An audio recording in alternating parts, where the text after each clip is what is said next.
ఏటి బొంగు చదువుకోపోతే ఏమైపోద్ది? చదువుకోం మేము, కూలి పనులు చేసుకుని బతుకుతాం మేము అంటున్నారు కదా, అలాంటి వాళ్ళ కోసమే. కూలి పనులు చేసుకుని బతకండి రా, ఎవరు వద్దంటున్నారు?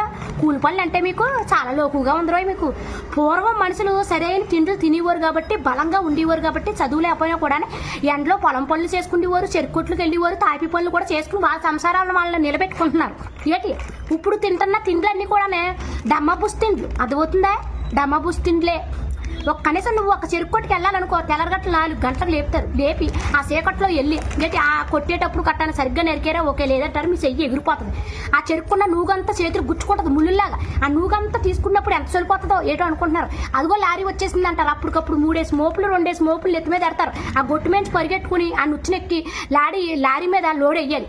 కనీసం మీరు తాపి పనికి వెళ్ళారంటే ఆ గమేలా ఎంత బరుగు ఉంటుందో, బోళ్ళంత ఇసుకేస్తారు, బోళ్ళంత ఇటుకలు వేస్తారు. ఎండలోని ఆ ఇసుక ఈ సిమెంట్ కలుపుతూ ఉండాలి. చేతులు బొక్కలైపోతాయి, కాళ్ళు బొక్కలైపోతాయి. పొలం పనులకి వెళ్ళాలంటే ఎండలో ఉంది మీరు కొడతా ఉండాలి. ఏదైనా కూడా కూలి పనులు అంటే లోకుగా ఉంది. మీకు అక్కగా చెప్తున్నాను, అర్థమవుతుంది. శుభ్రంగా చదువుకున్నారు అనుకో, ఏసీలో చక్కగా తొంగులు జాబ్ చేసుకోవచ్చు, సాయంత్రానికే ఇంటికి వెళ్ళిపోవచ్చు. అది మానేసేసి నేను కూలి పనులు చేసుకుంటాను అది చేసుకుంటానంటే మీరే బాధపడతారు. అక్కగా చెప్తున్నాను, మంచి మాటలు చెప్తాను. ఆ మాట ఏనండి, ఈ పొట్టుకేనండి, చదువుకోండి, శుభ్రంగా చదువుకోండి, అదేందా బాగుపడతారు.